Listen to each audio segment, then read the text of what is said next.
eu me expressei dizendo que esse Deus que criou os céus, a terra, o mar e tudo que neles há. E isso é tão animador e encorajador para nós, que quando nós vemos a igreja primitiva pressionada, debaixo de perseguição, as pessoas dizendo, vocês não podem falar o nome de Jesus. Vocês conhecem lá em Atos capítulo 4, quando diz o seguinte, né? Eu vou ler rapidamente aqui. Uma vez soltos, procuraram aos irmãos e lhes contaram quantas coisas lhes haviam dito os principais sacerdotes e os anciãos. O versículo 24 diz assim, ouvindo isto, unânimes levantaram a voz a Deus e disseram, Tu, soberano Senhor, que fizeste o céu, a terra, o mar e tudo que neles há.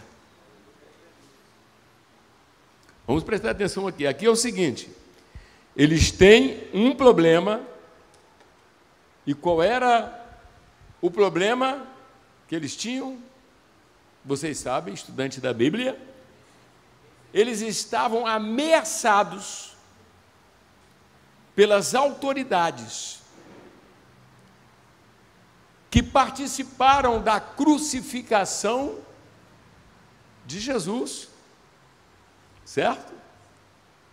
Então, o nome de Jesus, eu vou repetir, Jesus, glória a Deus. Eles quiseram eliminar Jesus, achavam que queriam se livrar de Jesus.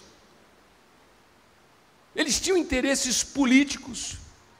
Tinha alguns deles que queriam continuar mantendo as benesses de Roma, certo? E aquele Jesus que nasceu em Belém e foi educado na humilde cidade de Nazaré, aquele camponês, aquele que surgiu e não participou daquele, digamos assim, dos conchavos do Sinédrio. Ele surge e ele começa a atrair a multidão. Por que ele começa a atrair a multidão? Porque ele começava a atrair as pessoas. Porque ele amava as pessoas como elas são.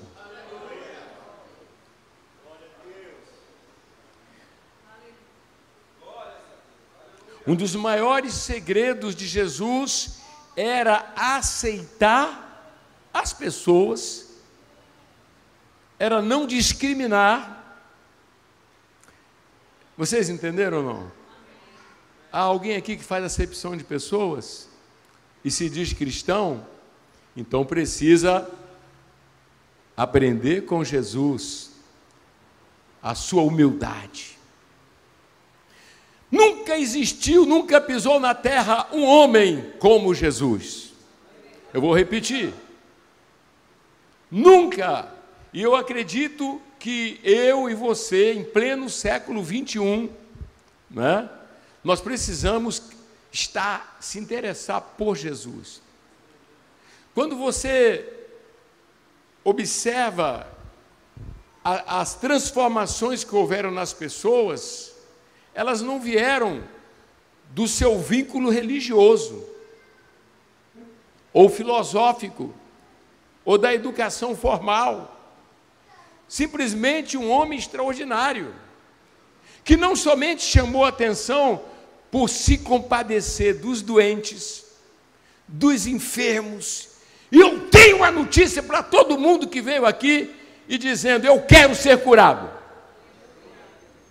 Estou sentindo a presença de Deus aqui. Eu tenho a notícia para o senhor, para a senhora, para você que está carregando no seu espírito, na sua alma ou no seu corpo alguma doença.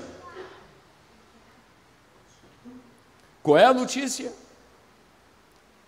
É que, preste bem atenção. Aleluia. Essa igreja é pentecostal, a gente costuma dizer aleluia. Sim ou não? E por que nós não podemos vibrar? Dar glórias a Deus Quando ouvimos falar que um certo dia um homem esteve aqui, até Roberto Carlos cantou dizendo que tinha o olhar mais belo que um dia eu vi. Aleluia! Um certo dia um leproso, vocês conhecem a legislação hebraica sobre o leproso? Um homem que fosse leproso, ele não podia conviver na comunidade, ele tinha que ser separado da cidade. Quem se lembra disso? Sim ou não? Mas um certo leproso, ele ouvindo falar de como Jesus tratava todas as pessoas, ele decidiu se aproximar de Jesus. Glória a Deus. Ele estava cansado daquela lepra, ele estava cansado daquele estado, e ele se aproxima de Jesus. Olhe para quem está aqui hoje, fala assim: você veio para ser curado? Eu tenho uma grande notícia para você. Todos que se aproximavam de Jesus, não teve um,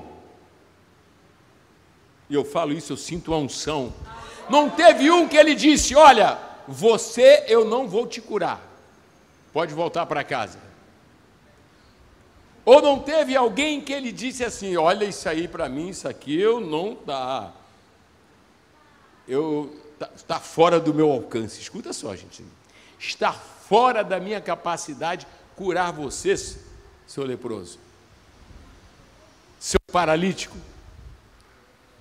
mulher que veio de longe, sofria de uma hemorragia. As mulheres sabem o que é isso. E não parava, 12 anos de sofrimento, todo o recurso que ela tinha gastou procurando os médicos. Mas aí ela ouviu falar que tinha um, e o nome dele é Jesus. E Jesus significa Salvador.